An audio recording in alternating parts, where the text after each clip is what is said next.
신약성경 오면 마태복음 5장 9절 말씀입니다. 마태복음 5장 9절 말씀을 우리 다 같이 한 목소리로 읽겠습니다. 화평하게 하는 자는 복이 있나니 그들이 하나님의 아들이라 일컬음을 받을 것이미요. 아멘. 오늘은 7번째 시간, 팔복의 7번째 시간, 화평케 하는 자는 복이 있나니 그들이 하나님의 아들이라 일컬음을 받으리라, 제목을 우리가 가지고 함께 말씀을 나누려고 합니다. 화평케 하는 자, 헬라어로는 에이레노 포이오스라는 말인데 평화 혹은 화평, 평정을 뜻하는 헬라어 에이레네와 만들다라는 뜻의 포이에오의 합성어입니다. 그래서 에이레노 포이오스, 화평케 하는 자, 평화를 만드는 사람이라는 뜻이지요.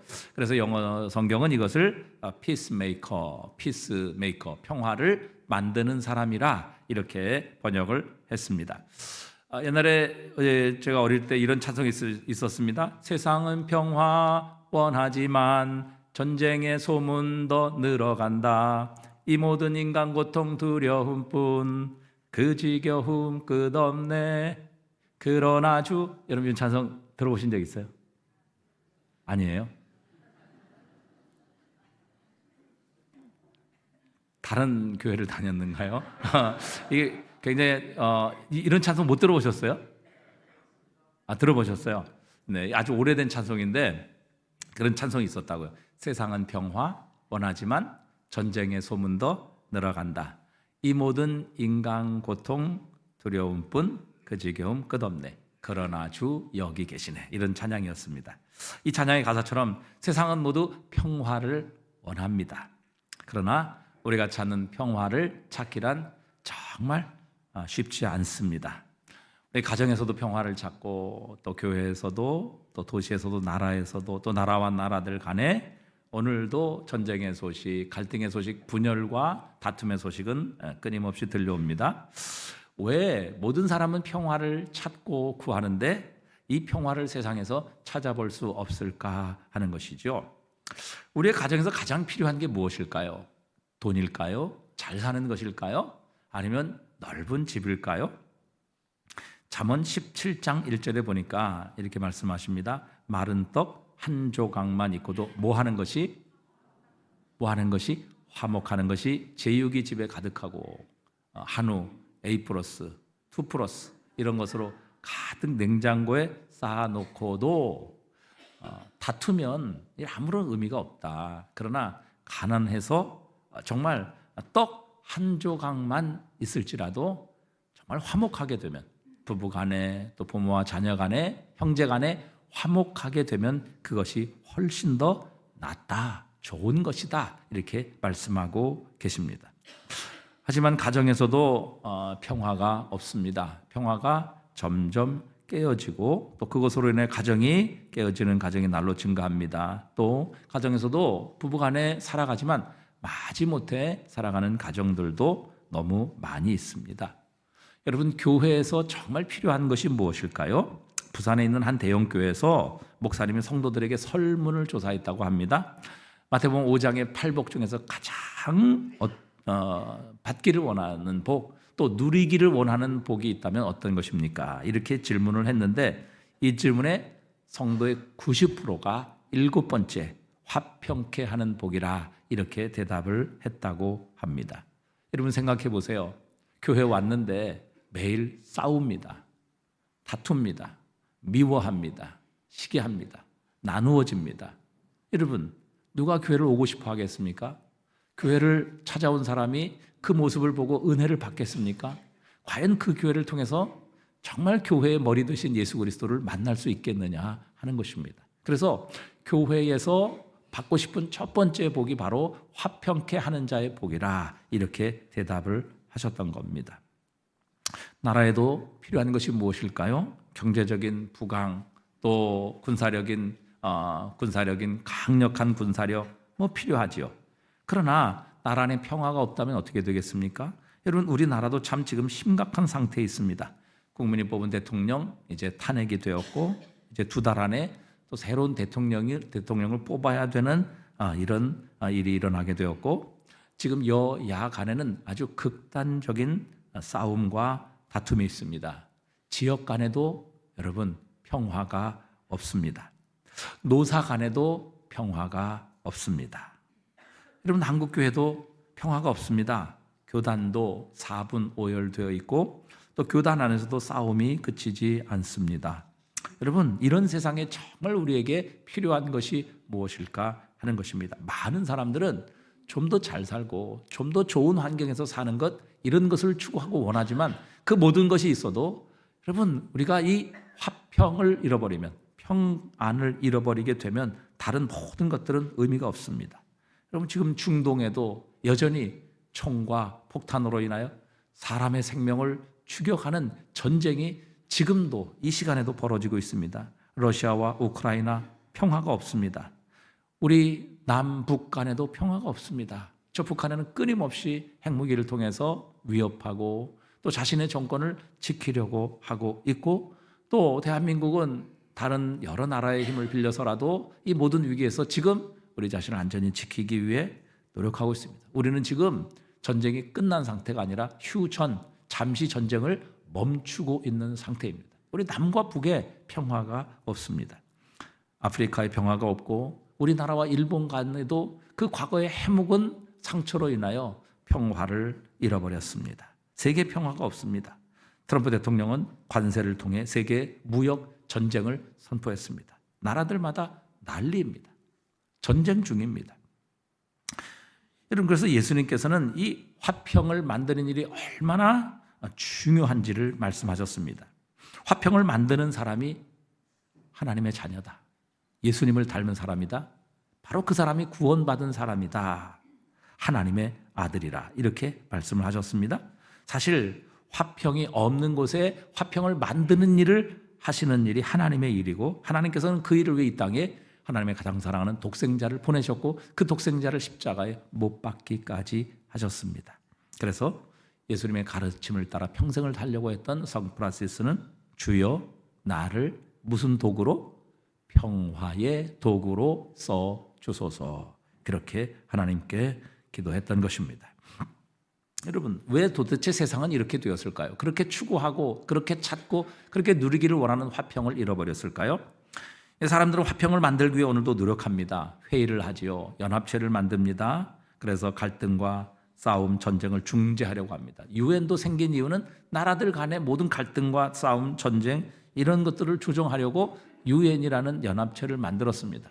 G7, G12, APEC 이런 기구들을 만들어서 국가 간의 나라 간의 갈등과 전쟁 이런 모든 것들을 좀 해결하고 다툼을 좀 조정해보자 이래서 만든 여러 회의체들이 있습니다. 그런데 여러분 이런 인간의 노력으로 과연 우리의 삶은 바뀌었을까요? 이 땅에 진짜 평화가 임했을까요? 전쟁의 소문은 사라졌을까요? 그렇지 않습니다. 오히려 전쟁과 갈등, 다툼은요 더욱더 방대하고 잔인하게 우리의 삶의 모든 영역에서 지금도 일어나고 있습니다. 무엇을 가르쳐 줍니까? 여러분 인간의 방편은요 인간의 노력은 단지 증상을 터치할 뿐입니다. 여러분 근처에도 말씀드렸지만 여러분 정말 아파서 병원에 갔는데 병원에서 진통제 하나를 주고 자 통증 없어졌으니까 아무 문제 없습니다. 여러분 이렇게 치료를 한다면 그 사람은 정말 큰일 나게 될 것입니다. 나중에 그 병의 진짜 원인을 발견하지 못해서 치료하지 못했기 때문에 그 병으로 인하여 결국 죽음에 이를 수도 있는 것이죠. 마찬가지입니다. 여러분 세상의 모든 인간적인 노력과 인간적인 시도는 결국 이런 표면적인 갈등을 잠시 잠재우고 고통을 진정시킬 뿐이지 결코 본질적인 문제를 해결할 수는 없는 것입니다. 그러나 예수 그리스도의 복음은 이 모든 문제의 원인을 드러내십니다. 이 문제의 본질을 밝히시고 또 이 모든 근본을 치료하시고 해결하시는 능력이 예수 그리스도의 복음에 있습니다. 자, 이 모든 평화를 잃어버린 세상의 모든 문제의 핵심에는 바로 인간의 마음속에 있는 죄라 그렇게 성경은 지적하십니다. 원래 하나님께서 이 세상을 창조하셨을 때는 완전했습니다. 그러나 아담과 하와가 죄를 범하고 그 죄는 하나님과 인간 간의 관계를 깨트립니다. 그래서 하나님께서 찾아오셨을 때 죄를 범한 아담과 하와는 하나님을 두려워하여 숲을 속에 숨게 되었습니다. 인간과 인간의 관계도 깨어지게 되었죠. 하나님께서 처음 하와를 창조하셔서 아담에게 주었을 때 내 뼈 중에 뼈요 살 중에 살이라. 나다. 우리는 결코 둘이 아니다. 이렇게까지 사랑과 또 하나됨을 고백했던 인간이 범죄하고 나서 하나님께서 아담에게 충고하십니다. 너 이거 왜 먹었니? 아담이 말씀하십니다. 하나님께서 주셔서 나와 함께 하신 저 여자가 주어 먹었습니다. 자신의 책임 없다는 것이죠. 하나님께 책임을 전가합니다. 하나님 주신, 그리고 내가 아닌 저 여자가 나에게 선악과를 주었기 때문에 제가 따먹었습니다. 그렇게 변명을 합니다. 인간과 인간의 관계도 깨어진 것이죠. 하와도 마찬가지입니다. 너 왜 이거 먹었니? 먹지 말라고 했던 건데 왜 먹었니? 저 하나님이 주신 저 뱀이 유혹하여 나에게 저 선악과를 주어서 먹었습니다. 그렇게 대답을 하죠. 여러분, 죄가 하나님과 우리의 관계를 깨뜨려 버렸습니다. 모든 것은 하나님으로부터 오는 것인데 그 하나님과의 관계를 죄가 깨뜨려 버렸고 하나님과의 화평을 인간은 잃어버렸습니다. 하나님과의 화평을 잃어버린 인간은 또 인간과 인간 간의 모든 화평도 잃어버리게 되었습니다. 자, 사람의 마음에 하나님 두기를 싫어했을 때 하나님께서는 그들의 타락한 마음, 그들의 죄악된 마음 그대로 내버려 두셨습니다. 그럴 때 사람에게 어떤 일이 일어났는가요? 로마서 1장 29절에 이렇게 말씀하십니다. 곧 모든 불의, 추와, 탐욕, 악의가 가득한 자요, 시기, 살인, 분쟁, 사기, 악독이 가득한 자요, 수군수군하는 자요, 비방하는 자요, 하나님께서 미워하시는 자요, 혹은 하나님을 미워하는 자요, 능욕하는 자요, 교만한 자요, 자랑하는 자요, 악을 도모하는 자요, 부모를 거역하는 자요, 우매한 자요, 배약하는 자요, 무정한 자요, 무자비한 자라. 이게 바로 사람의 마음 속에 있는 마음이라, 죄악이라 이렇게 말씀하십니다.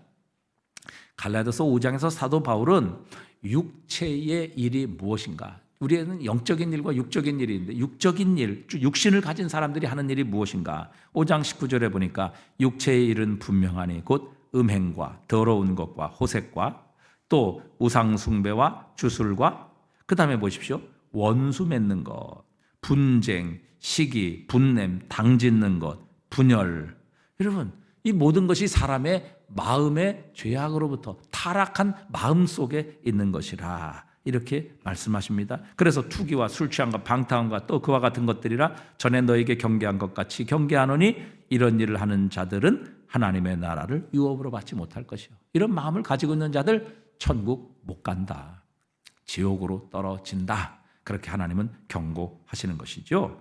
여러분, 이 모든 것이 우리 육신에 속한 자, 육신을 가진 자들이 하는 일이고 그 육신의 마음속에서 일어나는 일이라 그렇게 하나님은 분명하게 그 원인과 근본을 지적하십니다. 자, 이 모든 것들이 우리 마음에서 나오는 것이죠. 그래서 예수님께서 마태복음 15장 16절에 그릇을 손을 씻지 않고 음식을 먹었던 제자들을 비난하는 바리새인들 서기관들 향해 이렇게 말씀하십니다. 예수께서 이르시되 너희가 아직까지 깨달음이 없느냐? 입으로 들어가는 모든 것은 배로 들어가 뒤로 내버려지는 줄 알지 못하느냐? 입에서 나오는 것들은 어디에서 나와요? 마음에서 나오나니 이것이야말로 사람을 더럽게 하느니라. 그러니까 우리의 모든 삶을 더럽게 하는 것은 들어가는 것이 아니라 우리 마음으로부터 나오는 것이 이 세상 모든 만물을 더럽히고 타락시키고 분열시키고 갈등하며 다투고 싸우게 만드는 것이다. 그래서 하나님께서는 분명히 지적하십니다. 우리 인생의, 우리의 삶의 모든 문제의 원인은 바로 사람의 정욕과 탐욕과 자기 중심성이다. 우리 인간의 이 탐욕과 그리고 정욕, 자기 중심성, 모든 것을 자신의 중심으로 생각하는 바로 이 자기 중심성이야말로 모든 인간의 삶에 일어나는 문제와 갈등과 싸움과 다툼의 원인이다. 이렇게 말씀하십니다.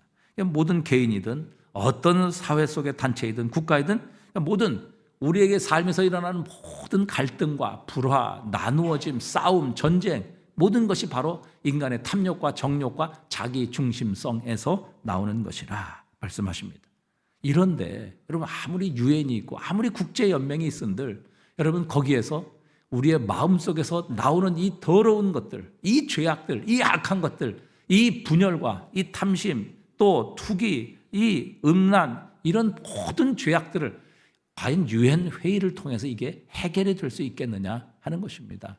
여러분, 세계 각국의 정상들이 모여 아무리 탁월한 지혜를 가지고 여러분 이 문제를 논의한들 과연 우리 속에 있는 이 죄악의 문제들, 이 자기 중심성의 문제가 과연 바뀌고 해결될 수 있겠느냐 하는 것입니다.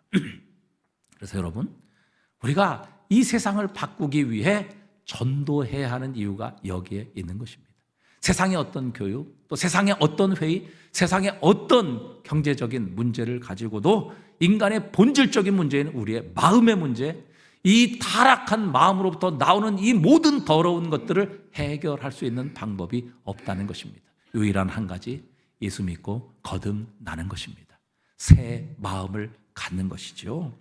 그래서 이 문제의 적절한 대답은 딱 한 가지입니다. 그것은 정치적인 것, 경제적인 것, 사회적인 것도 아닙니다. 근본적으로 이것은 영적인 문제이고 신학적인 문제인 것입니다.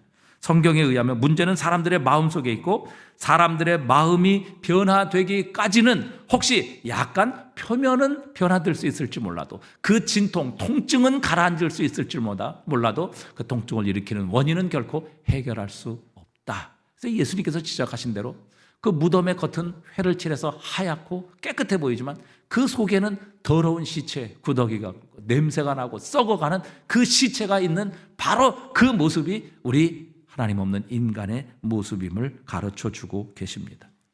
이것이 바로 예수님께서 이 땅에 오셔야만 했고 오신 이유인 것입니다.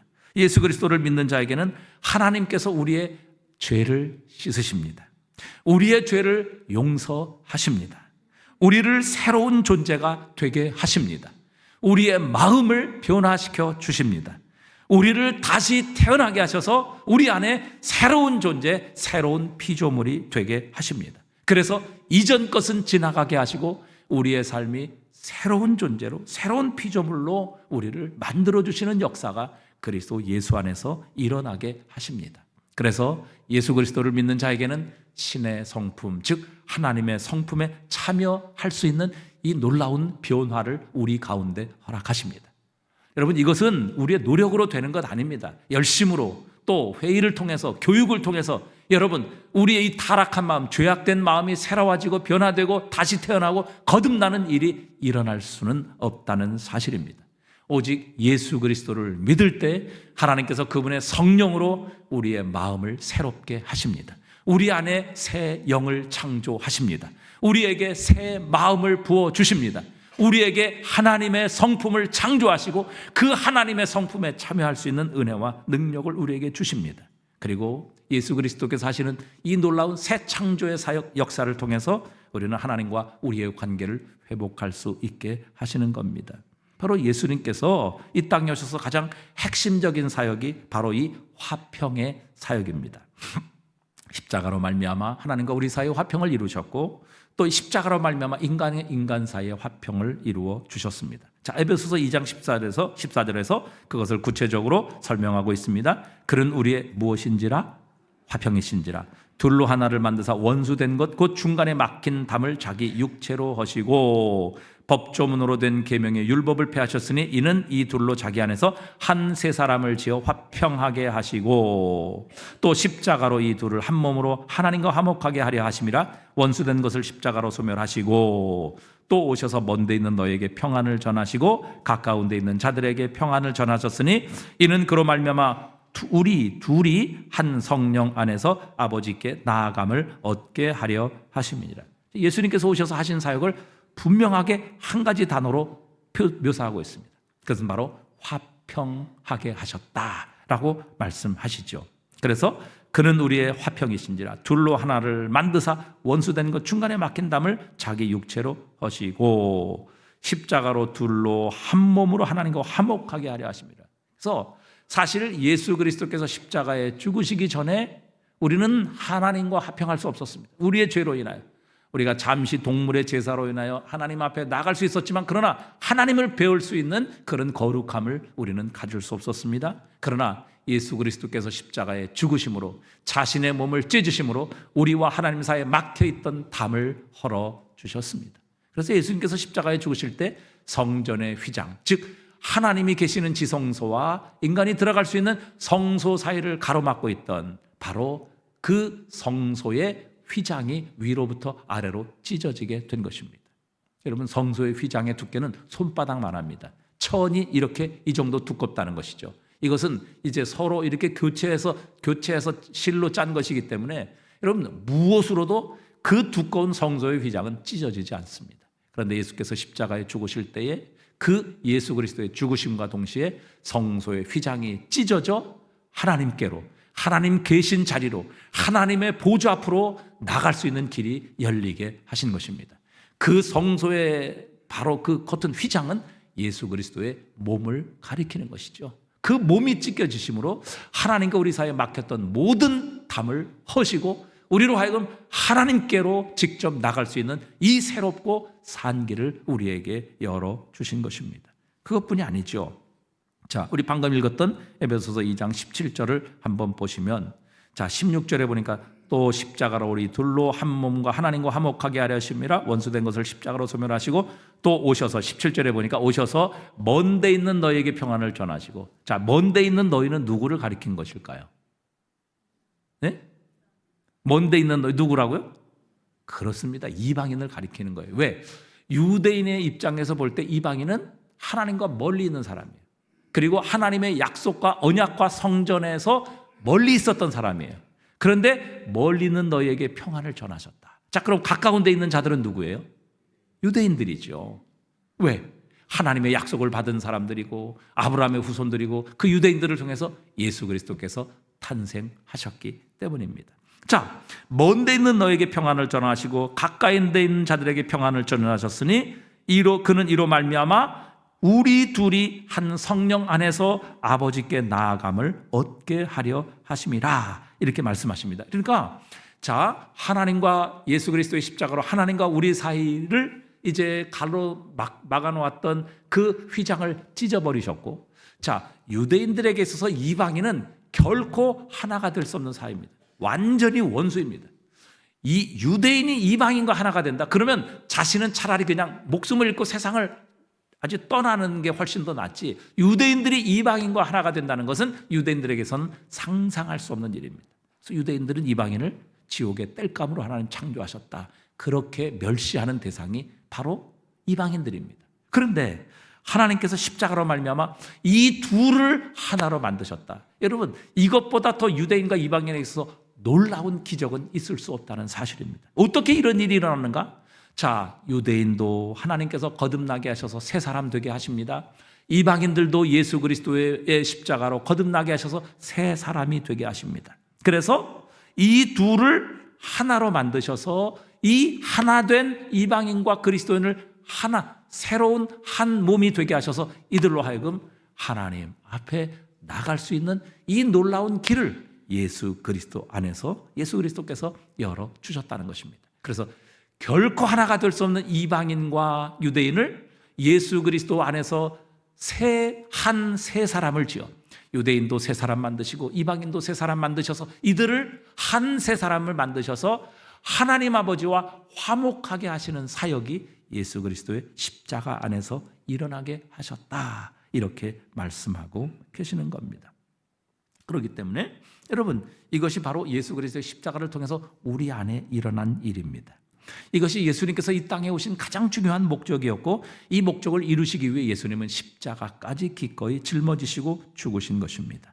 그리고 우리를 이렇게 하나님과 화목하게 하시고 유대인들과 화목하게 하신 주님께서 또한 이 사명을 우리에게 맡겨주셨습니다. 고린도서 5장 18절에 보니까 우리 한번 읽어보겠습니다. 모든 것이 하나님께로서 났으니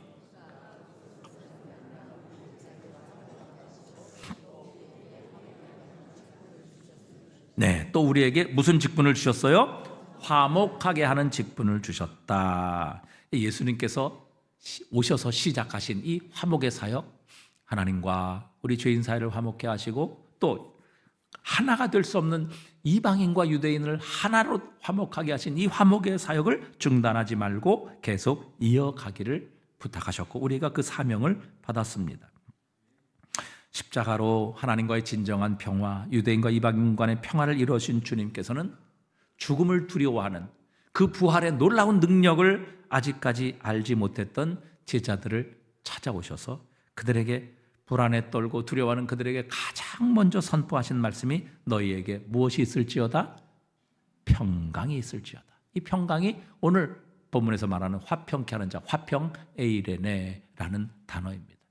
예수님께서 바로 제자들에게 에이레네, 너희에게 평강이 있을지어다 이렇게 선포하셨습니다. 그러기에 여러분, 화평케 하는 자는요 타고난 평화주의자가 아니에요. 여러분, 성격적으로 이렇게 늘 다른 사람과 화해하기를 원하고 또 평화를 유지하기를 원하는 이런 사람들이 있는데, 그런 사람과 오늘 여기서 화평케 하는 자는 존재 자체가 틀린 겁니다. 출발 자체가 틀린 겁니다. 이거 화평케 하는 자는요 생내적인 특징이 아니에요. 즉 우리가 타고난 특징이 아니라는 사실입니다. 오직 그리스도 예수를 믿음으로 말미암아 거듭난 새 사람에게만 주시는 하나님의 새로운 성품입니다. 하나님의 아들인 예수 그리스도를 닮은 바로 하나님 자녀의 성품이라는 사실입니다. 여러분, 팔복 어느 곳에서도 우리 인간의 자연 성품을 말씀하시는 곳은 없습니다. 그러니까 한마디로 예수 그리스도를 믿고 거듭난 자만이 바로 이 화평케 하는 자가 될 수 있음을 우리에게 가르쳐 주고 계십니다. 자, 그러면 오늘 우리가 결론적으로 실제적으로는 어떻게 우리가 이 세상에서 화평케 하는 자, 이 피스메이커가 될 수 있을까 하는 것입니다. 자, 오늘 세 가지를 우리가 함께 살펴본 텐데 이것을 우리의 삶에 적용해 본다면 우리는 화평케 하는 자가 되어 하나님의 아들이라 하나님의 딸이라 일컬음을 받게 될 것입니다. 자, 첫 번째, 여러분, 우리가 이 화평케 하는 자, 피스메이커가 되기 위해서 우리는 나를 보는 관점이 달라져야 한다는 것입니다. 어떤 관점이 달라져야 된다고요? 나를 보는 관점이 달라져야 된다. 여러분, 화평케 하는 자의 특징은 자신에 대해 그렇게 너무 많이 생각하지 않는다는 사실입니다. 그러니까 자신에게 가져오는 결과에 대해서 그렇게 많이 신경 쓰는 사람이 아니라는 것입니다. 사실 우리는 우리에게 어떤 영향을 줄 것인가, 내가 어떤 영향을 받을 것인가, 이것에 의해서 모든 선택과 결정이 우리는 이루어집니다. 그렇잖아요? 무엇을 선택하고 결정할 때 이 결정이, 이 선택이 나에게 어떤 영향을 미칠까? 나에게 어떤 유익을 가져올까? 나에게 무엇이 좋지? 여러분, 이렇게 해서 우리가 선택을 하는 겁니다. 그러나 여러분, 우리가 이렇게 생각하는 순간 상대방과의 전쟁을 우리는 피할 수 없습니다. 왜? 상대방도 나와 똑같이 생각하고 있기 때문입니다. 그래서 첫 번째 화평케 하는 자의 특징은 자신에 대해 새로운 관점을 갖는 것입니다. 여러분, 우리가 팔복을 살펴보면서 우리는 첫 번째, 우리 자신에 대해 영적 파산을 선언했습니다. 내 모습과 내 상태는 결코 하나님 앞에 의롭다 하심을 얻을 수 없으며 하나님 앞에 설 수 있는 자격이라고는 나에게 한터럭도 없다는 것을 우리는 깨달았습니다. 그래서 우리의 심령이 가난해졌죠. 나의 죄악과 악한 마음으로 인해 애통하는 마음을 가질 수밖에 없었습니다. 우리를 자신을 볼 때 우리는 의에 줄이고 목마른 존재라는 것을 발견하게 되었습니다. 여러분, 우리가 이런 존재라는 것을 깨닫고 발견할 때 우리는 결코 다른 사람이나 하나님 앞에서 우리의 권리, 우리의 특권을 주장하지 못하게 된다는 사실이죠. 그러니까 내가 이런 존재라는 것을 아는데 과연 내 권리 그리고 내 특권을 다른 사람과 하나님 앞에서 주장할 수 있겠느냐 하는 것입니다. 그럼 난 어떻게 되는 거야? 이렇게 우리는 말할 수 없게 되었다는 사실이죠. 우리 자아를 주장할 수 없게 된 존재입니다.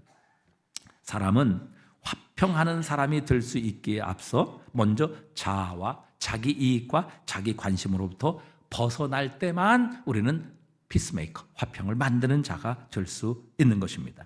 화평하는 사람이 되기 위해서 먼저 우리 자아를 전적으로 잊어버려야 화평이 가능하다는 사실입니다. 여러분, 왜 그렇습니까?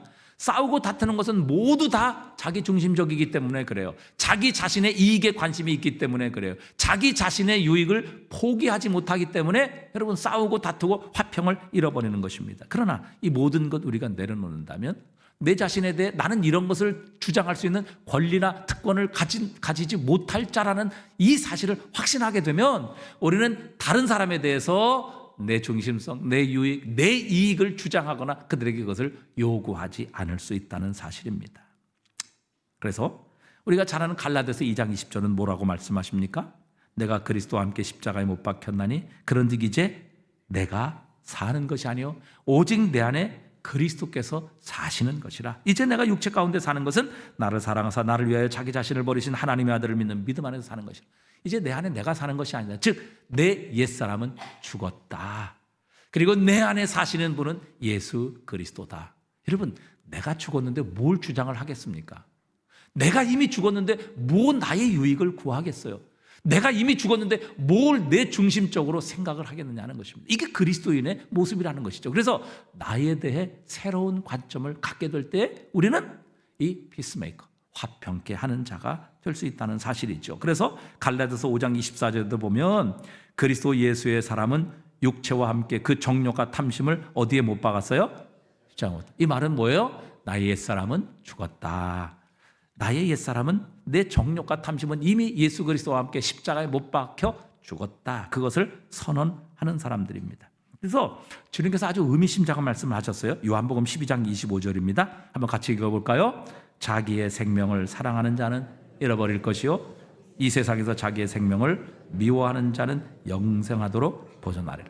여러분, 이 말씀이요, 내가 기독교인인가 아닌가, 내가 거듭나 새로운 생명을 가졌는가 아닌가, 여전히 나는 옛사람의 모습으로 살아가고 있는가를 확인할 수 있는 가장 중요한 시금석 중에 하나인 말씀입니다. 자기 생명을 사랑하는 자는 잃어버릴 것이요. 이 자기 생명을 의미하는 것은 뭐예요? 나의 옛사람입니다. 옛 모습이에요. 옛 습관이에요. 내 이기적인 욕심이에요. 정욕이에요. 탐심이에요. 이것을 사랑하는 자는 잃어버릴 것이요. 그러나 이 세상에서 자기의 생명을 미워하는 자, 즉 자신의 옛사람을 부인하고 자신의 옛 모습을 미워하고 버리는 자, 이 자는 영생하도록 보존하게 될 것이다 말씀하고 계십니다. 그래서 여러분, 정말 우리는 우리 옛사람을 버렸나요? 옛사람을 미워하나요? 옛사람을 이제 전혀 신경 쓰지 않나요? 그렇지 않으면 우리는 결코 다른 사람과 화평케 하는 자가 될 수 없습니다. 왜? 여전히 옛사람은 내 중심적이고 내 욕심과 내 탐욕을 분명히 중요시하게 여기기 때문에 그렇습니다. 그래서 바울은 로마서 7장 24절에서 오라 나는 공고한 사람이로다. 이 사망의 몸에서 누가 나를 구원하랴. 이렇게 탄식했던 것입니다. 그러니까 이 자신의 죄성, 이 옛사람이 얼마나 믿고 이 옛사람을 떠나고 버리고 싶었는지, 나는 공고한 사람이다. 누가 이 사망의 몸에서 나의 이 옛사람에서 나를 좀 구원해 줄 수 있을까? 이렇게 탄식했던 것입니다. 여러분, 그리스도인은 옛사람을 미워하고 옛사람이 내 속에서 불쑥불쑥 튀어나올 때마다 가만히 있어. 나는 더 이상 너와 상관이 없어. 나는 너를 버렸어. 너는 죽었어. 이렇게 선언하는 사람입니다. 여러분, 어느 마을에 한 집에 이제 두 집이 있었습니다. 한 집은 7식구인데도 늘 화목하고 평안히 지내고 있었고, 그 앞에 다른 집이 있었는데 이 집은 3식구예요. 그런데 3식구밖에 되지 않았는데 항상 시끄럽고 말썽을 부리고 싸우고 다투고 큰 소리가 집 밖으로 나왔어요. 어느 날 3식구인 집의 어른이 7식구의 집을 어른을 찾아왔어요. 그래서 물었어요. 아니, 댁은 식구도 그렇게 많은데 어떻게 그렇게 서로 화평하고 화목하고 평안하게 지내십니까? 도대체 그 비결이 무엇입니까? 이렇게 물었습니다. 그러자 7식구의 어른이 이렇게 대답을 했어요. 댁은 잘난 사람들만 모여 살기 때문에 그렇고 우리 집은 모두 못난 사람들만 모여 살고 있으니 조용할 수밖에 없어요. 이 말을 들은 3식구의 어른이 무슨 영문인지 몰라서 고개를 갸우뚱했습니다. 그래서 이를 본 7식구의 어른이 이것을 설명해 주셨습니다. 우리 집에서는 누가 컵을 깨트렸을 때에 깨트린 사람이 제 잘못입니다. 이렇게 사과합니다. 그러면 다른 사람이 옆에서 아닙니다. 내 잘못입니다. 내가 컵을 그 자리에 놓아두었기 때문입니다. 이렇게 또 자신을 용서해달라고 말합니다. 그러면 또 다른 사람이 저마다 제 잘못이라고 구실을 따라 잘못했다고 용서를 구합니다. 이렇게 대답을 했어요. 이 말을 듣고 있던 3식구의 어른이 고개를 끄덕이며 말했습니다. 거참 진리는 가까운 데 있었군요.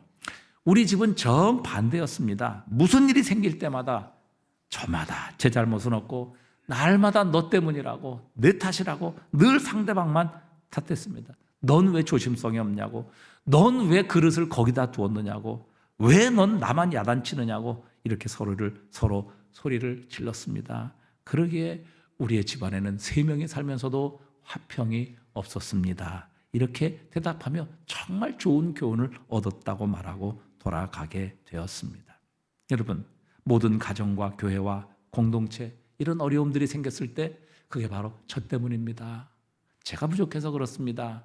제가 기도하지 않아서 그렇습니다. 제가 헌신하지 않아서 그렇습니다. 여러분, 우리가 이렇게 나온다면 우리 모두는 우리의 공동체를 화평케 만드는 자가 될 수 있다는 사실입니다. 자, 첫 번째, 우리가 피스메이커, 화평을 만드는 자가 되기 위해서는 내 자신에 대해 새로운 관점을 가져야 합니다. 두 번째는 다른 사람들에 대해서도 새로운 견해를 가지는 것을 의미합니다. 여러분, 화평케 하는 사람은 다른 사람이 나에 대해 공격적이고 까다로울 때마다 어째서 저 모양이야, 이렇게 화를 내거나 이상해하지 않습니다. 하나님을 모르는 자들, 하나님이 없는 사람들에게는 지금 불순종의 아들들 가운데 역사하는 영이 있는 것입니다. 아직 이 세상의 신의 지배를 받고 있기 때문입니다. 그래서 저 불쌍한 사람은 옛 자아와 또한 이 세상을 지배하는 악한 사탄의 희생물이라는 것을 압니다. 그럴 때 우리가 어떤 마음을 가져야 합니까? 상대방을 향해서 불쌍히 여기고 긍휼히 여기는 마음을 가져야 하는 것입니다. 화평케 하는 자가 이렇게 상대방을 다르게 보기 시작하는 순간 비로소 우리는 그를 도울 수 있는 마음의 여유를 가질 수 있게 됩니다. 그리고 그들과 화해하고 오히려 그들에게 양보할 수 있는 이런 여유가 우리의 마음속에 생기게 되는 것입니다. 여러분, 아브라함과 조카 롯의 갈등이 있었습니다. 하나님께서 이 둘을 아브라함 때문에 롯까지도 축복하셔서 이 둘이 함께 거처할 수 없는 어마어마한 부자가 되었어요. 함께 더 이상 살 수 없고 이제는 서로 목자끼리 싸우고 다투는 이런 현상들이 일어날 정도로 하나님께서 이들을 축복하셨어요. 그때 아브라함이 조카 롯에게 뭐라고 말합니까? 창세기 13장 9절에 보니까 내 앞에 온 땅이 있지 아니하냐, 나를 떠나라. 네가 좌하면 내가 우하고 네가 우하면 나는 좌하리라. 자신이 권리가 있어요. 왜? 자신 때문에 롯은 복을 받았고 자신 따라왔기 때문에 롯은 복을 받았거든요. 그리고 하나님께서 아브라함 때문에 롯을 축복하셨지 롯 때문에 아브라함을 축복하신 게 아니잖아요. 아브라함은 충분히 권리가 있었고 얼마든지 그렇게 주장할 수 있는 특권이 있었어요. 그러나 아브라함이 뭐라고 말합니까? 네가 좌하면 나는 우할 것이고 네가 우하면 나는 좌하리라. 자, 택해라. 모든 선택권을 너에게 주겠다. 그리고 아브라함은 양보합니다. 어떻게 이런 여유가 있을 수 있었을까요? 아브라함은 알았습니다. 하나님께서 자신과 함께 하시면 자신이 광야를 가든지 사막을 가든지 어디를 가든지 바로 그 복을 주시는 분이 하나님이시라는 것을 아브라함은 확신했던 겁니다. 그래서 그는 그런 여유가 생겼어요. 자, 롯은 물을 의지하고 땅을 의지하고 환경을 의지하고 조건을 의지하지만 나는 하나님께서 나와 함께 하신다면 내가 어디를 가든지 하나님께서 복을 주시리라. 이 확신을 가졌기 때문에 롯을 향해서 양보할 수 있었던 거예요. 그래서 네가 좌하면 내가 우할 것이고 네가 우하면 나는 좌하리라. 자, 택해라. 이렇게 여유를 가지고 양보할 수 있었던 것이죠. 여러분, 이삭도 보세요. 이삭도 그 블레셋 사람들과 또 그랄 사람들이 이 이삭이 하나님께 복을 받는 것을 보고 어마어마하게 복을 받는 것을 보고 시기를 했단 말이죠. 자, 창세기 26장 12절에 보니까요. 자, 이삭이 그 땅에서 농사하여 그 해에 100배나 얻었고 여호와께서 복을 주심으로 그 사람이 창대하고 왕성하여 마침내 거부가 되어. 사실 이 시기는 지금 이때는 기근이 들었던 때거든요. 이 가나안 땅에. 그런데 그 땅에서 농사에 100배나 얻었대요. 여호와께서 복을 주심으로 창대하고 왕성하여 마침내 거부가 재벌이 됐대요. 14절에 보니까 양과 소가 때를 이루고 종이 심이 많음으로 블레셋 사람이 그를 시기하여 그 아버지 아브라함 때 그 아버지 이 종들이 판 모든 우물을 막고 흙으로 메웠더라. 그러니까 시기한 거죠. 왜? 아니, 우리는 안 되는데, 우리는 지금 가뭄인데, 우리는 추수 못하는데, 아니 이 가뭄에도 하나님이 복을 주셔서 100배의 수확을 거두게 되었고 그 상황에서 그는 거부가 되는 이런 모습을 보니까 주변의 블레셋 사람들, 그랄 사람들이 시기하고 질투한 겁니다. 그래서 그 당시에 우물은 절대적인 거 아니에요. 왜? 목축하는 사람들이었고 농사 짓는 사람이기 때문에. 그래서 이 이삭이 판, 아버지가 파고 이삭이 판 우물을 메꾸기 시작했어요.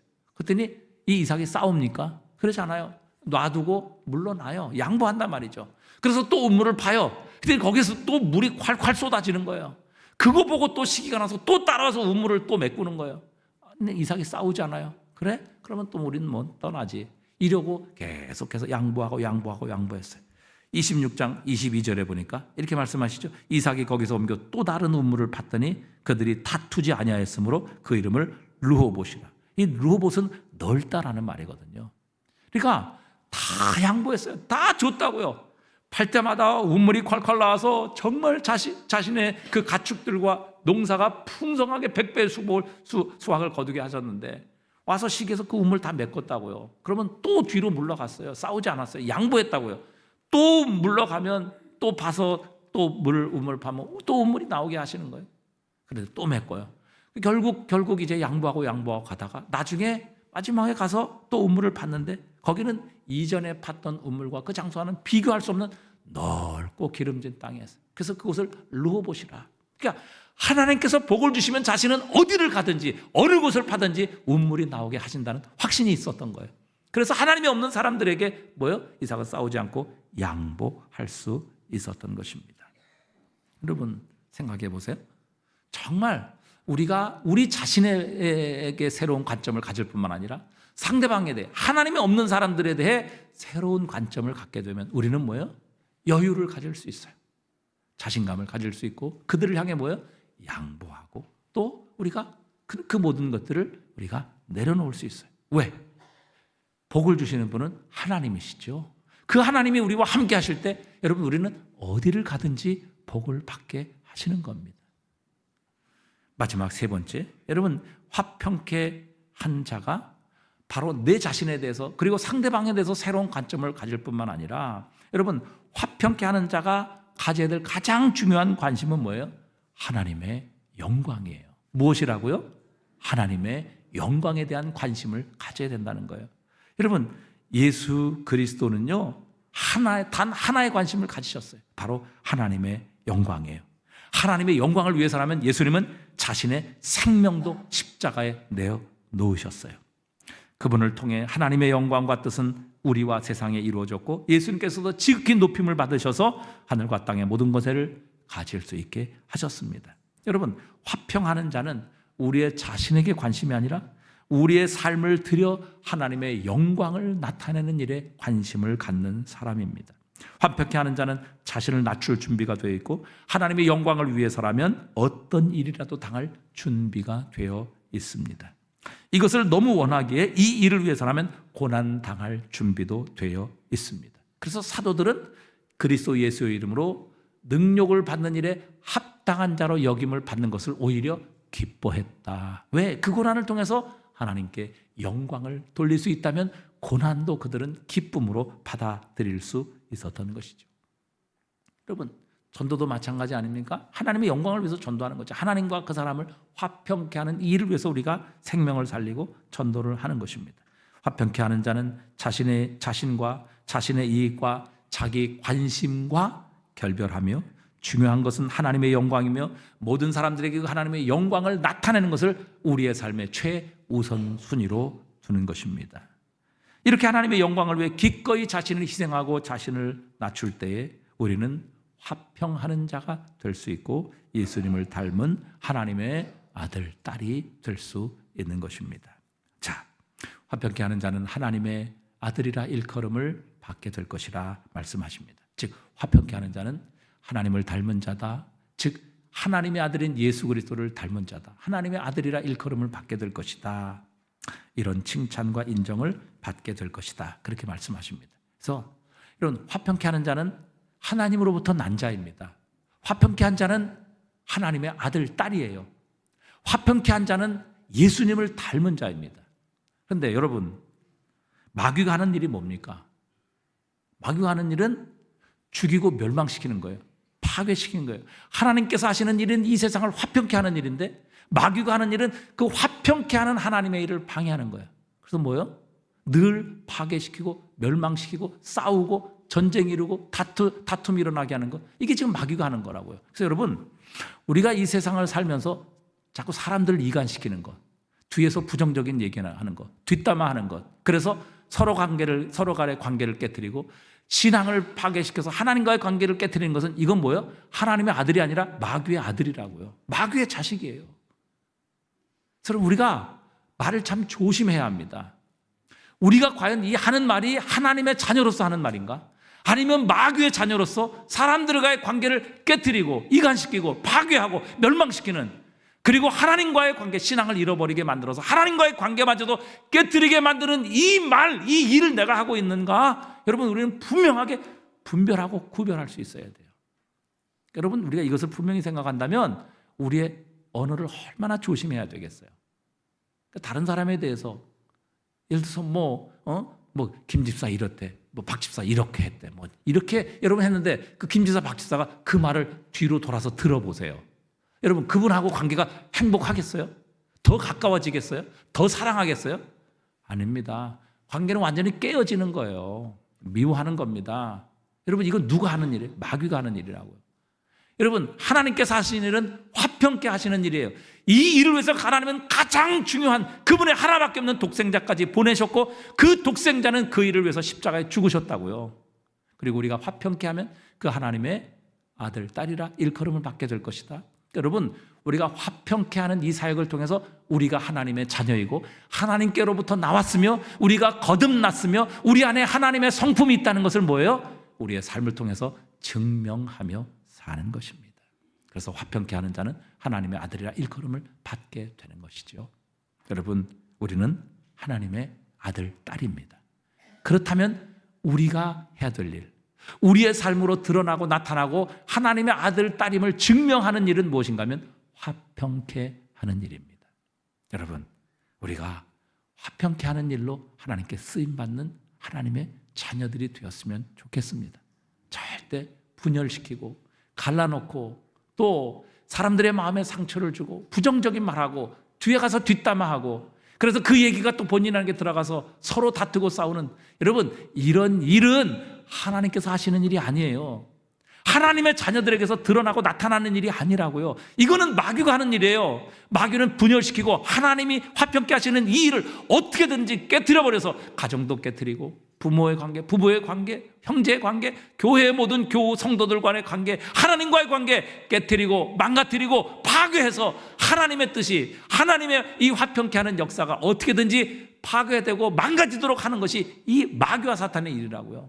여러분, 우리가 그런 일을 하면 우리는 하나님의 아들이라 일컬음을 받는 것이 아니라 마귀의 자식이라고 그렇게 일컬음을 받게 되는 겁니다. 저와 여러분 하나님의 아들, 딸인 줄 믿습니다. 여러분, 그러게 화평케 하는 삶을 통해서 우리가 하나님의 아들, 딸이라는 것을 우리의 삶으로 증명해 가는 것, 이것이 오늘 하나님이 우리에게 맡겨주신 사명이에요. 화목하게 하는 직분을 우리에게 주셨다, 그렇게 말씀하셨어요. 우리 7번째 시간, 저와 여러분은 화평을 만드는 자, 피스메이커. 그래서 우리가 하나님의 자녀임을 우리의 말을 통해, 우리의 언어를 통해, 우리의 삶을 통해 증명해 가는 것이다. 그래서 저와 여러분은 하나님의 자녀이고 하나님의 자녀는 하나님께서 이 땅 위에 행하신 일, 그리고 지금도 행하고 계시는 화평케 하는 이 사역을 통해 내가 하나님의 자녀이며 하나님으로부터 나왔고 내 안에 하나님이 계시다는 것을 우리의 언어로, 우리의 삶으로 증명해 가는 것이라는 것을 우리가 다시 한번 확신하며 저와 여러분 화평케 하는 자가 되실 수 있기를 주님의 이름으로 꼭 부탁드립니다.